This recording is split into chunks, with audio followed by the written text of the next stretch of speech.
Most common confusion जो कि aspirants में देखने को मिलती है कि कौन सी बुक हम लोग नाबार्ड कंप्लीट फेज 1 और फेज 2 के लिए यूज कर सकते हैं। तो यहाँ पर अगर हम लोग पहले कंप्लीट फेज 1 के सब्जेक्ट देख लें, जिसमें कि QRE, then computer knowledge, decision making, merit section में general awareness, ESI and ARD। अब हम हर एक की बुक देखते हैं कि हम किसको यूज कर सकते हैं।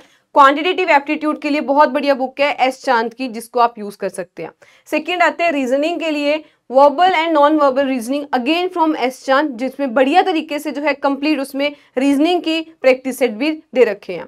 नेक्स्ट हमारे पास आता है इंग्लिश का। अब इंग्लिश में हमें इंपॉर्टेंस पता है कि कितनी इंपॉर्टेंस है न्यूज़पेपर की, तो यहाँ पर आपको बढ़िया सा न्यूज़पेपर जो है उसमें एंटोनियम, सिनोनियम या आपकी वोकैबुलरी बढ़िया तरीके से इंप्रूव कर सकते हो, और इसी के साथ ऑब्जेक्टिव जर्नल इंग्लिश को यूज करना है आपको। नेक्स्ट हमारे पास जो आता है वो है कंप्यूटर नॉलेज। कंप्यूटर की बेसिक अंडरस्टैंडिंग लेने के लिए एक बहुत छोटी सी बुक है, ल्यूसेंट की बुक है, जिसको आप यूज करिए। एंड इसके ही प्रैक्टिस सेट लगाने के लिए, MCQs लगाने के लिए यहाँ पर ऑब्जेक्टिव कंप्यूटर की एक बुक आती है। इसके अलावा अरिहंत की एक बुक है जिसको आप यूज कर सकते हो, पर कहते हैं जितना कम रिसोर्स बढ़िया रिसोर्स रख लो, ताकि उसमें आपके मल्टीपल टेस्ट जो है वो लग सकते हैं।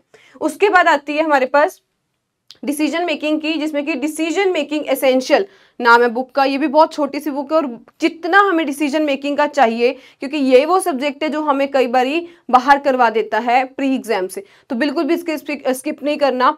बहुत बढ़िया तरीके से इसमें कंप्लीट डिसीजन मेकिंग का कवर किया हुआ है। इसके अलावा जब हम आते हैं अपने ESI पार्ट की, मेरिट सेक्शन की, बहुत बेहतरीन बुक है Indian economy bye Nitin Singhania, आप इसे फॉलो करिए फॉर स्टैटिक पोर्शन। जब हम बात करते हैं करंट अफेयर्स को लेके, इसी के करंट पोर्शन को लेके, क्योंकि ESI में करंट के क्वेश्चंस बहुत पूछते हैं, तो उसके लिए आप PIB को हमेशा अप टू डेट रहिए। जितने भी उसमें PIB की इंपॉर्टेंट न्यूज आ रही है उसके अपने नोट्स बनाइए। इसके अलावा ARD पार्ट में आए, अगर आप बिल्कुल बेसिक से काम करना चाहते हो तो ARD में अरुण कत्यान के वॉल्यूम 1 एंड वॉल्यूम 2 बहुत बढ़िया तरीके से इसमें कंप्लीट बेसिक से जो है एग्रीकल्चर को कवर किया गया, कंप्लीट सब्जेक्ट को।